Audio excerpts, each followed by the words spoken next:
하나님을 누구신가? 여러분, 우리가 살아가면서 이 사람이 무엇을 원하는지, 이 사람이 어떤 사람인지 좀 아는 게 중요한 것 같아요. 제가 지금 나섯자랑 이제 세가족 공부를 하고 있는데, 너무 잘 받아들이고, 또 옆에서 윤리하고 통역을 너무 잘해줘가지고 탁월하게 너무 감사한 것 같아요. 주일날도 이렇게 빠지지 않고, 제가 어제죠, 이제 세가족 공부 같이 하면서, 야, 주일날 친구가 놀러 가자 하면 어떻게 하냐 이렇게 하니까, 제가 그럼 주일날 꼭 와야 된다 그런 말도 안 했는데, 그러면 안 가요. 실제로 있었는 것 같더라고요. 나는 주일날 예배 드리러 가야 된다. 안 가, 그래갖고 교회 왔다 하더라고. 그런데 제가, 야, 한 번만 빠져라. 한 번만 빠져라. 그러면 어떻게 하겠냐? 그러면 교회 예배 드리고 가야죠. 야, 제가 깜짝 놀랐어요. 야, 어떻게 저런 고백을 할 수 있나. 너무 감사했어요. 근데 그 세가족 공부해 보시면은 이 탕자 이야기가 또 나오는데, 이 탕자가 또다시 집에 나가요. 그 둘째 아들 재산 달라 해서 다 탕진하고 돌아왔잖아요, 아버지한테. 그래서 잘 지내면 될 건데, 이 아버지한테 효도를 한다고 또다시 나갔어요. 돈은 많이 벌고 온다고. 목사님이 아우 이러잖아요. 벌써 돈을 많이 벌고 오겠다고 또 집을 나갔어요. 그래서 진짜 돈을 많이 벌었어요, 이번에는. 근데 집에 돌아왔는데, 아버지가 한 달 전에 돌아가신 거예요. 그래서 유서를 하나 써놨는데, 아버지가 유서에 뭐라 하냐면, 아들아, 내가 너에게 원하는 것은 어떤 선물이 아니라 너와 함께 하는 것이란다, 이렇게 써놨어요. 아버지가 원하는 게 이 아들과 함께 하는 것인데, 그 아버지를 모르는 거예요. 아버지를 모르니까 아버지가 이걸 좋아하겠지 하고 가서 돈 벌어 온 거예요. 여러분, 우리도 마찬가지입니다. 우리가 가장 잘 알아야 될 분이 계신데, 그게 바로 우리의 영적인 아버지이신 하나님이십니다. 할렐루야. 하나님에 대해서 너무 잘 알고 있어야 돼요. 그리고 오늘 우리가 나누는 이 성령님에 대해서 우리가 잘 알고 누려야 될 줄 믿습니다. 사실은 성부 하나님, 성자 예수님은 우리가 익히 들어서 잘 아는데, 성령님은 잘 모르는 것 같아요. 성령님도 하나님이신 줄 믿습니다. 이 성령님을 우리가 알 때 성령님이 주시는 그 은혜와 능력들을 우리가 누릴 수 있어요. 그래서 첫 번째, 성령님은 누구시냐면 우리의 기도를 돕는 분이십니다. 우리 한번 따라 볼까요? 우리의 기도를 돕는 분입니다. 성령님은 우리의 기도를 도우시는 분이에요. 여러분, 오늘 이제 요한복음 14장은 그 13장 앞에 보면 이제 예수님이 내가 떠날 거야, 너희가 나를 팔 거야, 나 이제 죽을 거야, 이런 얘기를 하신단 말이에요. 그래서 이 제자들의 마음이 어떻겠습니까? 불안하죠. 두렵습니다. 큰일이 날 것 같아요. 그런데 오늘 이 요한복음 14장에 보시면은, 오늘 말씀에 우리 같이 읽었는데 12절 말씀 같이 한번 읽어볼까요? 12절 13절 말씀 같이 한번 읽어보겠습니다. 시작. 내가 진실로 진실로 너에게 이르노니 나를 믿는 자는 내가 하는 일을 그도 할 것이요 또한 그보다 큰 일도 하리니 이는 내가 아버지께로 감이라. 너희가 내 이름으로 무엇을 구하든지 내가 행하리니 이는 아버지로 하여금 아들로 말미암아 영광을 받으시게 하려 함이라. 아멘. 갑자기 예수님 기도 얘기를 하세요. 나보다 더 큰 일을 할 거야, 내가 한 일을 할 거야. 그러면서 그 뒤에 기도 얘기를 하시는 거예요. 바로 큰 일, 주님이 하신 일을 하는 통로가 뭐예요? 기도예요, 기도. 근데 왜 이런 얘기를 하십니까? 예수님 떠난다니까 불안해하니까 그런 거예요. 아니, 예수님하고 함께 있을 때는 큰 능력이 나타나고 위로가 있고 은혜가 있었는데, 예수님 같이 우리가 어떻게 한단 말이에요? 아니야, 내가 너희에게 능력을 줄 거야. 바로 무엇을 통해서요? 기도를 통해서. 너희가 내 이름으로 구할 때 내가 너에게 능력을 주고 내가 너와 함께 해줄게. 지금 이 이야기를 하시는 거예요. 그러시면서 뒤에 이제 16절에 보시면, 내가 아버지께 구하겠으니 그가 또 다른 보혜사를 너희에게 주니 영원토록 너희와 함께 있게 하리니. 성령님 이야기를 하십니다. 왜 이렇게 이게 흘러가냐면은, 그 기도를 돕는 분이 누구이기 때문에 그렇습니까? 성령 하나님이시기 때문에요. 로마서 8장, 우리 성경 구절 좀 띄워주실래요? 제가 이게 안 보이네 지금. 네, 로마서 8장 26절 우리 같이 한번 읽어보겠습니다. 시작. 이와 같이 성령도 우리의 연약함을 도우시나니 우리는 마땅히 기도할 바를 알지 못하나 오직 성령이 말할 수 없는 탄식으로 우리를 위해 친히 간구하시느니라. 아멘. 27절까지 같이 읽겠습니다. 마음을 살피는 이가 성령의 생각을 아시나니 이는 성령이 하나님의 뜻대로 성도를 위하여 간구하심이니라. 여기 말씀해 보시면 우리는 빌 바를 알지 못하고 어떻게 기도해야 할 바도 알지 못하지만 말할 수 없는 탄식으로 탄식하시고 우리를 위해서 친히 어떻게 해주신다는 거예요? 간구한다는 거예요. 여러분, 우리가 삶을 살아가다 보면은 기도해야 된다는 거 알죠? 문제 앞에. 그런데 때때로 기도가 힘들 때가 있어요. 기도가 안 될 때가 있어요. 기도하는 것조차 힘들 때가 있고요. 그리고 기도하는 방법조차 모를 때도 있어요. 그런데 그때 누가 도와주십니까? 성령님이 도와주세요. 성령님 내 안에 계셔서 하나님을 향해서 기도하게 하시고요, 하나님 향해서 부르짖게 하시는 줄 믿습니다. 내 마음에 있는 어려움들, 이 문제들을 하나님께 다 아뢰고 부르짖게 하시는 거예요. 제가 주일학교 아이들한테도 나눴지만은 저는 아이유랑 굉장히 깊은 인연이 있다 생각하는데 아이유는 저를 하나도 모릅니다. 그런데 저는 굉장히 깊은 인연이 있는데 전에 한 10년도 더 됐어요. 전에 교회에서 비전 트립으로 그때 서울에 갔는데 그 교회의 권사님 아드님이 그냥 PD가 아니고 KBS 예능국장이었어요. 예능국장. 그냥 말 한마디면 이제 뭐 다 되는 그런 거였어요. 근데 뮤직뱅크로 갔어요. 뮤직뱅크 녹화장에 갔는데 애들이 막 줄 서 있어요. 막 줄 서 있는데 근데 이제 그 아드님 백으로 그거를 다 지나오고, 이 심지어는 우리가 대기실에 들어갔어요. 가수 대기실에서 들어간 뭐 시스타, 뭐 동방신기, 그때 제가 아이유를 처음 봤어요. 아이유를 이렇게 봤어요. 이렇게. 네, 증거는 없습니다. 제가 사진을 찍어줬기 때문에 애들을, 저는 사진에 없어요. 어쨌든 제가 봤어요. 제가 왜 아이유 이야기를 하냐면은 제가 이 아이들하고도 나눴지만 아이유가 이게 보면 좀 예수는 안 믿습니다. 예수는 안 믿지만 이 다른 사람을 향한 응원곡들을 좀 많이 지었더라고요. 힘든 사람들을 위해서. 그래서 2019년도인가 그때 러브 포엠이라는 앨범을 냈어요. 노래를 냈는데 저는 아재라서 그 반편지 이후로는 이제 아이유 노래를 못 듣겠더라고.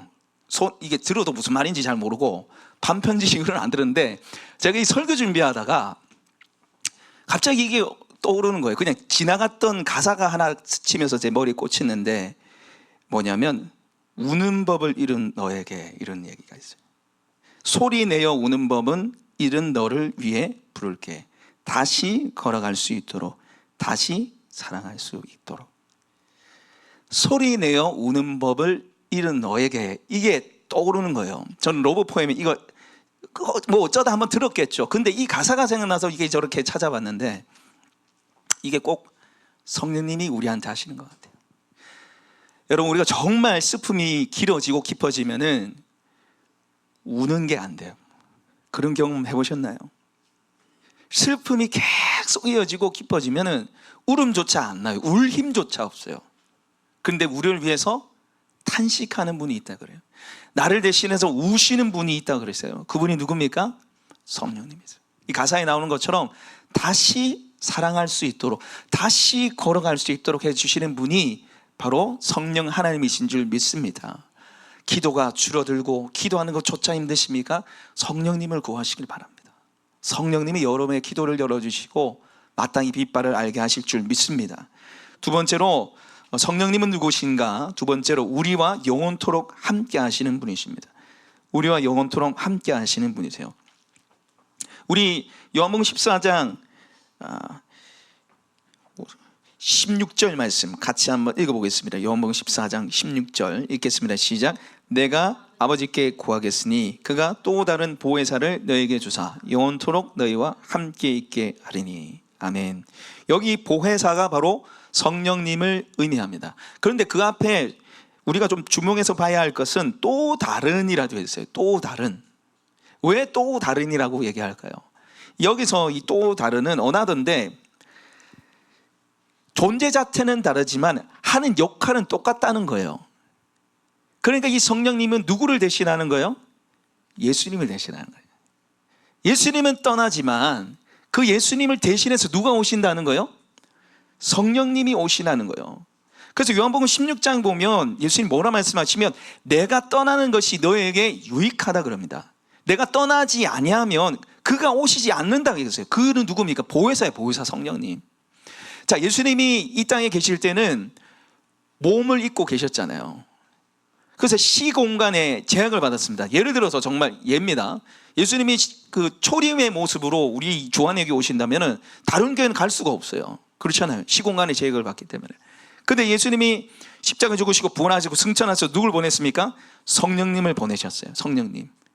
그래서 우리와 말씀해 보시면 16절에 보세요. 너에게 주사 어떻게 해요? 영원토록 너희와 함께한다. 영원토록. 할렐루야. 구약에 보면 하나님의 영의 감동을 받은 사람들이 나옵니다. 왕이, 선지자가, 사사가 하나님의 영의 감동을 받아요. 그러나 일시적. 죄를 짓거나 그 사이에 끝나면 성령이 떠났어요. 그러나 신약을 사는 우리에게는 어떻게 하십니까? 영원토록 우리와 함께 하십니다. 누가요? 성령 하나님께서. 우리를 너무 사랑하시기 때문에 그 성령님께서 우리와 영원토록 함께 하셔서 지금도 함께하고 계시는 거죠. 그런데 문제는 뭡니까? 우리가 이 성령 하나님을 인식조차 못하고 살아갈 때가 많다는 거예요. 지금 내 안에 살아계시고 나를 도와주길 원하시는데 그 성령 하나님을 인식조차 하지 못하고 살아가는, 그냥 꽂아놓은 보릿자루처럼 살아간다는 거예요. 네. 제가 이렇게 보니까 우리 참 남자분들이 참 힘들게 삽니다. 저도 남자라서 좀 이런 말은 그렇지만 참 남자들이 힘들게 사는 것 같아요. 이 나이가 들면 들수록 참 외로워져요. 이게 뭐냐면은 아이들이 크면 클수록 약간 이 가정이 목에 엄마 중심으로 돌아가요. 엄마 중심으로. 그러잖아요. 아이들이 엄마한테 찾아가고 엄마한테 필요한 거 얘기하고 엄마한테 모든 걸 같이 해요. 그런데 아버지는 이제 처음에는 어릴 때는 같이 놀아주고 같이 이렇게 하다가 이제 점점점 멀어지는 거예요. 그래서 엄마랑 아이들이 막 웃고 있는데 아버지가 가면 어떻게 해요? 갑자기 쏴해줍니다. 하하하 웃고 있다가 가면 쏴야죠. 저도 한 번씩 그런 경험을 해봐요 지금. 나이가 들면 좀 이렇게 되는 것 같아요. 어쩔 수 없는 것 같아요. 근데 네, 여러분, 우리가 성령님이 이룰 수 있어요. 내 안에 계시고 내 속에 살아 계시는데 그냥 인식 안 하고 생각도 안 하고. 여러분, 우리도 사람들한테 인정받고 싶고 사람들이 나를 반겨주길 원하잖아요. 그건 누구나 다 마찬가지예요. 여러분, 성령 안에는 마찬가지입니다. 내가 성령님을 의지하고 성령님과 함께하길 원하시죠. 찾고 인정해드리고 기도하고 의지하길 원하시는 것입니다. 그래서 우리가 모든 시간에 모든 날에 성령님을 찾아야 되는 거죠. 성령님을 의지하면서 성령님 나를 도와주세요. 성령님 제가 어떻게 하면 좋겠습니까? 우리 한번 따라해 볼까요? 성령님 나를 도와주세요. 나를 인도해 주세요. 그 기도가 필요한 거예요.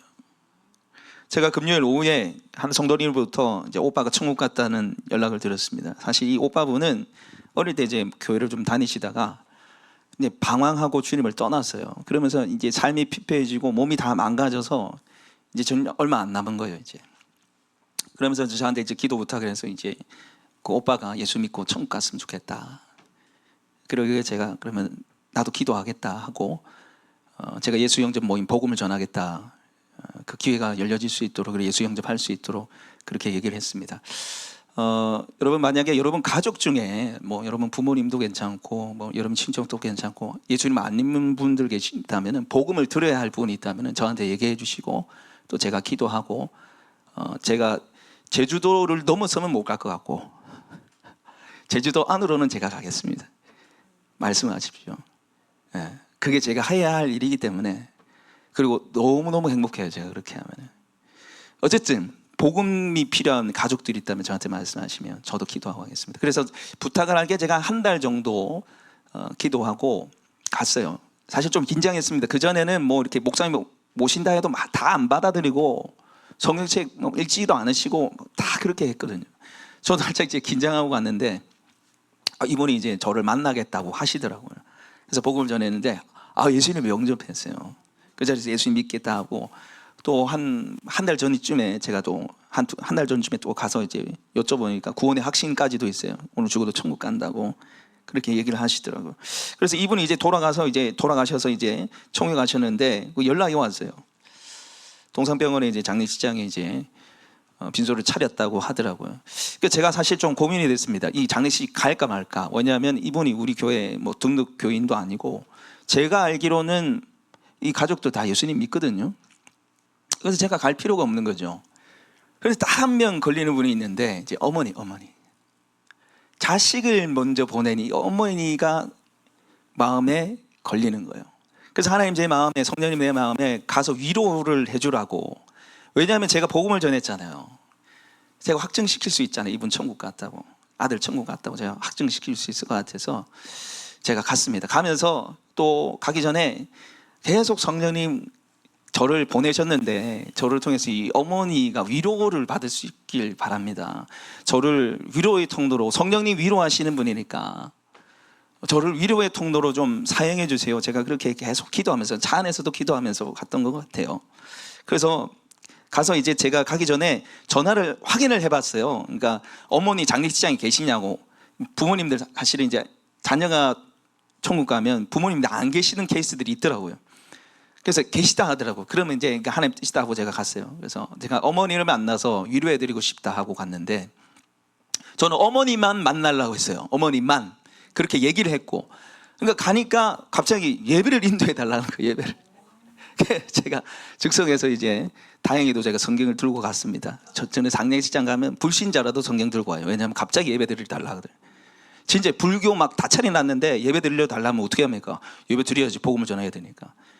그래서 그 자리에서 제가 다시 복음 전하고, 이제 가족, 오빠, 이 아들은 천국 갔다. 혹시 여러분 중에 예수님 안 믿고 있다면 예수님 믿었으면 좋겠다. 제가 그렇게 하고, 그 자리에서 예배 중에 이제 어머니를 위로를 해드렸어요. 아들 천국 갔으니까. 제가 확실히 보장합니다. 들었다고. 그러니까 위로 받으시라고 제가 그렇게 하고, 이제 예배를 끝나고 저는 이제 가려고 했어요. 가려고 했는데 갑자기 저를 붙잡자면은 그 유족들이 지내는 그 빈소로 저를 데리고 가는 거예요. 어머니랑 같이.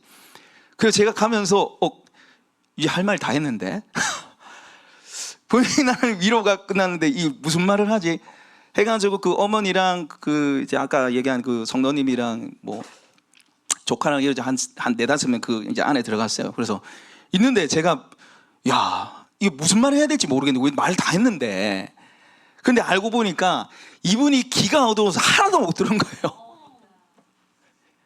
제가 예배 중에 했던 그 모든 말 한마디도 못 들은 거예요. 그래서 제가 깨달았어요. 아, 성령님이 인도하셔서 이 못 들었으니까 위로해 주라고 하는 걸로 제가 이제 알게 됐어요. 제가 큰 소리로, 아드님 예수님 영접하고 천국에 갔습니다. 너무 슬퍼하지 마시고, 천국에 간 그 아들이 원하는 거는 이 땅에서 행복하게 살다가 행복하게 천국에서 만나는 것입니다. 제가 이렇게 얘기했어요. 그리고 제가 이렇게 안아드리고 기도를 해드렸어요. 뭐 아시는 분은 아시겠지만 저는 경상도 뭐 부산 사나이입니다. 굉장히 무뚝뚝하고 말도 잘 못하고 뭐 안아주는 게 안 되는데, 뭐 성령님이 뭐 제 안에 그런 감동을 주니까 아는 상태로 제가 기도를 해드렸어요. 하나님 위로해 주시고 세워주시고 천국의 소망을 이기게 해달라고 제가 그렇게 기도를 했는데, 전부 다 우는 거예요. 전부 다 우는 거예요. 근데 또 나오는데 이분이 또 저를 위로해 주시면서 뭐라 하냐면, 목사님 우리 교회 목사님하고 우리 성도들한테 목사님 자랑 많이 했습니다. 우리 아들 천국 보내주다고 자랑 많이 했습니다. 그러면서 제가 엄청난 위로를 또 받고 왔습니다. 그래, 하나님 기뻐하시는구나. 이분이 이렇게 자랑하는데 하나님 나를 자랑하지 않겠나, 그런 생각을 했습니다. 여러분, 매 순간마다 성령님을 의지하십시오. 성령님을 찾으십시오. 성령님 우리의 삶을 인도해 가시고요, 행할 바를 알게 하시는 줄 믿습니다. 모든 시간마다 고민되고 문제가 생길 때, 성령님 인도를 구하실 때 친히 우리의 삶을 이끌어 나가시는 은혜가 있을 줄 믿습니다. 그리고 세 번째는, 이 성령 하나님은요, 우리를 위로하시는 분이십니다. 우리를 위로하시는 분이세요. 오늘 이 16절에 남아있는 보혜사라는 말은 원어로 파라클레이톤입니다. 파라클레이톤인데 이게 이제 합성어입니다. 파라는 뭐뭐 곁에, 클레이톤은 부름받다 하는 거예요. 부름받다 곁에 계신 분이라는 뜻입니다. 그리고 이게 다른 말로 이게 위로자예요. 위로자. 그래서 영어 성경에 보면은 위로자로 번역이 되어 있습니다. 그리고 또 다른 말로는 뭐라 되어 있냐면 헬퍼로 되어 있고요, 돕는 분, 위로자, 돕는 분, 또 뭐 있냐면 변호자라고 되어 있어요. 변호하시는 분. 법정에 서면 변호사가 나 대신 말을 해주잖아요. 그런 거예요. 법정에서 나 대신 말해주는 사람.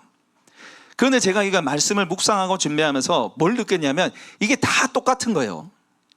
위로자, 변호자, 내 속에 함께 하시는 분, 내 곁에 계시는 분, 다 똑같은 말인데 이게 뭐냐면 위로하시는 분이에요. 위로하시는 분. 여러분 오늘 이 또 다른 보혜사라고 했잖아요. 또 다른 보혜사, 예수님을 닮은 또 다른 보혜사인데, 여러분 이 예수님은 보혜사로서 우리한테 뭘 하시냐면 우리를 위해서 아버지 하나님께 대언하시는 거예요. 변호해 주시는 분이에요. 그래서 요한 1서 2장 1절 말씀 띄워주십시오. 요한 1서 2장 1절 말씀 앞에 보시고 같이 한번 읽어보겠습니다. 시작.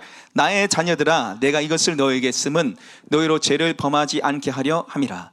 만일 누가 죄를 범하여도 아버지 앞에서 우리에게 대언자가 있으니 곧 의로우신 예수 그리스도시라. 자, 멈춰주세요. 여기 보시면 너희로 죄를 범하지 않게 하려 함이라 하고 나서 만일 죄를 범하여도, 우리가 죄를 지어도 아버지 앞에서 우리를 대언하시는 분이 누구예요? 예수님. 여기 대언자가 뭐냐면 파라클레이톤, 보혜사입니다. 이게 뭡니까? 우리가 죄를 지면 예수님이 아버지 하나님을 향해서 아버지 하나님, 저 동연히 죄가 많지만 제가 죄를 위해서 십자가에 죽었습니다. 제가 저 아이를 위해서 십자가에 죽었습니다. 의롭게 봐주시고 거룩하게 해주세요. 이렇게 변호해 주시는 누구예요? 예수님. 근데 보혜사 성령님은 달라요. 보혜사 성령님은 변호해 주십니다. 그런데 변호를 아버지 하나님께 하는 게 아니라 누구한테 하냐면 우리에게 하세요. 예수님은 아버지 하나님께 우리를 변호해 주시고 내가 대신 죽었습니다, 아버지 하나님께 말씀하시지만, 성령님은 우리한테 어떻게 하시냐면 나에게 변호해 주세요. 너는 예수님이 죽을 만큼 보배롭고 존귀한 사람이야. 그 마음을 주시는 분이 누구세요? 성령님. 저를 비춰주세요. 나는 안 돼, 나 쓰레기야, 나 할 수 없어, 나 이길 수 없어, 나 끝이야, 이런 생각이 들 때 아니야, 너 다시 할 수 있어, 내가 너를 도와줄게, 내가 너를 위로해 줄게, 내가 너를 안아줄게, 그렇게 우리에게 말씀하시고 변화하시는 분이 누굽니까? 성령님이세요. 여러분, 제가 목회자로서, 참 말씀을 전하는 자로서 참 저 자신이 정말 싫을 때가 있어요.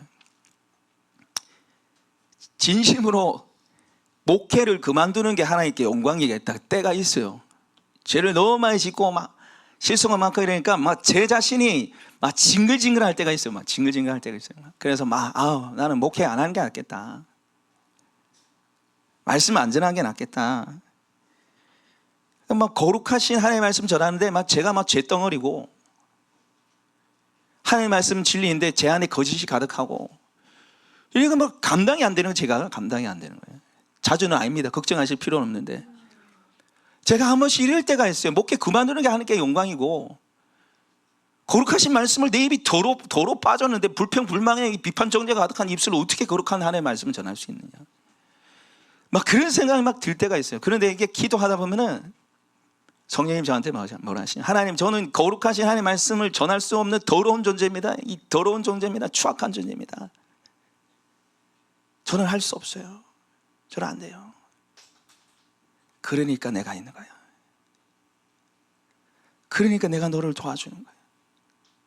네가 안 되니까 너와 함께 하는 거야. 네가 못하니까 내가 너로 하게 하는 거야. 할렐루야. 사랑하는 여러분, 혹시 저처럼 죄 짓는 여러분 자신 때문에 너무 여러분 자신이 싫습니까? 반복해서 짓는 죄, 실패, 문제 가운데 좌절하고 넘어지고 계십니까? 여러분, 우리는 안 돼요. 우리는 못해요. 그러나 성령님이 우리와 함께 하셔서 이겨내게 하시고 우리를 위로하시고 세우시는 줄 믿습니다.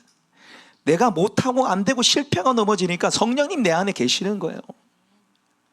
나를 도와주시기 위해서 나와 함께 하시는 거예요. 말씀을 마무리하도록 하겠습니다. 우리 자녀들 앞에 나와주시고요. 주님의 은혜로 건물을 계약하고, 제가 이렇게 보니까 정말 우리한테 딱 맞는 건물을 하나님 주셨다. 그래서 이 주변의 목사님들이 어떻게 너희한테 그렇게 딱 맞춤이 되는 그런 건물을 얻게 하셨냐, 그 과정도 너무 참 스펙타클 하잖아요. 주일날 그거 보고 와가지고 수요일날 그거 계약하는 교회가 어디 있어요. 물론 이제 이게 한 번에 이루어진 일이 아니고 그동안 우리가 기도로 쌓았기 때문에 그렇게 된 거죠. 그런데 제가 이 이 이전을 준비하면서 계속해서 문제가 생기는 거예요. 대출 문제, 1, 2층 합의 문제, 가등기 문제. 오늘도 가등기 새로 하잖아요. 용도 변경 문제. 이 제가 살면서 한 번도 경험해 보지 못한 일들을 제가 이제 하는 거예요. 네. 그런데 가깝게 지내는 남자 청년 한 명이, 제가 전에도 말씀드린 것 같은데, 이전을 통해서 하나님이 목사님을 성장시켜 주시는 것 같아요. 이렇게 얘기하는, 성장시켜 주시는 것 같아요. 여러분, 사실 이 말이 좀 그렇잖아요. 남자 청년이 목사한테 이제 성장하게 될 것이다, 이런 말 좀 그렇잖아요. 근데 처음부터 제가 그 말이 하나님 음성으로 들렸어요.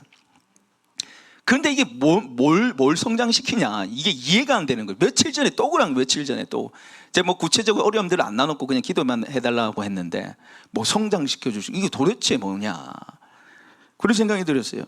아니, 내가 목회자로서 이 부동산을 알아보고 대출을 알아보고 용도 변경을 하고 가등기를 이걸 하고, 이게 무슨 성장이냐. 근데 제가 말씀을 준비하면서 알았어요. 제가 이 대출을 막 받고 힘들면서 제가 깨달은 게 뭐냐면, 우리 성도님 대출 받는 거 힘들겠다. 대출 받아서 살아가는 게 힘들겠다. 그게 오는 거예요. 세상에서 제가 그 용도 변경이라든지 1, 2층 합의 문제 가지고 제가 이 사람들 만날 때마다 제가 마음이 너무너무 힘들었어요. 왜냐하면 저는 교회를 대표하는 목회자잖아요. 그러니까 싫은 소리 잘 못하는 거예요. 또 만나러 갈 때마다 제가 걱정이 되는 거예요. 저 사람 이상한 소리 하면 어떻게 하나. 나는 당하고 가만히 있어야 되는 입장이 그렇다 해서 할 말 못하고 그러진 않습니다. 걱정하지 마시고. 근데 이게 안 믿는 사람들 대상으로 해서 이 말 한마디 하는 게 너무너무 힘든 거예요, 제가. 그런데 제가 느낀 게 뭐냐면, 저는 목회자로서 이 교회 테두리 안에 살자. 테두리 안에서, 믿는 사람들 안에서, 테두리 안에서 저는 살아가는데, 우리 성도님의 삶을 보니까 이 세상에서 다 이런 사람들하고 살잖아요.